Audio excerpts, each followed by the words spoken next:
Hi എന്തെല്ലാം എല്ലാവർക്കും റാഹല്ലേ. നമ്മൾ ഈ വിനോദയാത്രകളൊക്കെ പോകാൻ ആഗ്രഹിക്കുന്നവരാണല്ലേ. പ്രത്യേകിച്ച് കാടുകൾ കാണാൻ ഭയങ്കര ഇഷ്ടമാണ്. വന്യജീവികൾ അടുത്തുനിന്ന് കാണാം. കൗതുകം വളർത്തുന്ന ജീവികളുണ്ട്. മാൻകുട്ടികൾ, കുരങ്ങന്മാർ, മയില്, ഇതിനൊക്കെ കൊഞ്ചിക്കാനും ഫുഡ് കൊടുക്കാനും കൂടെ നിന്നാണ്ട് ഫോട്ടോ എടുക്കാനൊക്കെ നമ്മൾ ശ്രമിക്കും. ശരിക്കും പറഞ്ഞാൽ ഫോറസ്റ്റ് അതിർത്തിക്കുള്ളിൽ കയറിയാൽ പിന്നെ വണ്ടിയിൽ നിന്ന് ഇറങ്ങാൻ പാടില്ല എന്നാണ് നിയമം. പക്ഷെ ഇതൊന്നും നമ്മൾ നോക്കാറില്ല. ഇതൊക്കെ ശ്രദ്ധിക്കണം. ഇത് ശ്രദ്ധിക്കാത്ത ആൾക്കാർ ഈ വീഡിയോ ഒന്ന് കണ്ടു നോക്കും. ഒരുത്തിനൊരു മാൻകുട്ടിക്ക് എന്തോ ഭക്ഷണം കൊടുത്തുകൊണ്ടിരിക്കുകയായിരുന്നു. പെട്ടെന്നാണ് ഒരു കടുവയുടെ അറ്റാക്ക്. നോക്കണമെങ്കിൽ ജസ്റ്റ് മിസ്.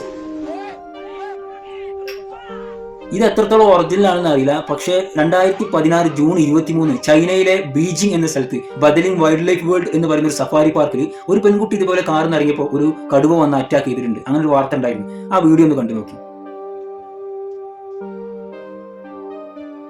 ആ പെൺകുട്ടി വണ്ടിയിൽ നിന്ന് ഇറങ്ങിയിട്ട് അപ്പുറത്തെ ഡോറിനടുക്ക് പോയതാണ്. പെട്ടെന്നായിരുന്നു കടുവയുടെ അറ്റാക്ക്.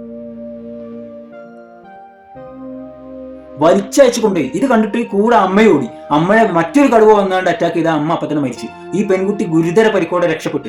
അപ്പൊ ഇതുപോലെ ഫോറസ്റ്റ് ഏരിയയിലൊക്കെ പോകുന്നവര് ഇതേപോലത്തെ കാഴ്ചകൾ കണ്ട വണ്ടിയിൽ നിന്ന് ഒരിക്കലും ഇറങ്ങരുത്. ആ ഗ്ലാസ് വരെ താത്തരുത്. അതിന്റെ ഉള്ളിൽ ഇരുന്ന് കണ്ട് തന്നെ കാഴ്ചകൾ കാണാൻ വീഡിയോ എടുക്കുക. ഓക്കെ.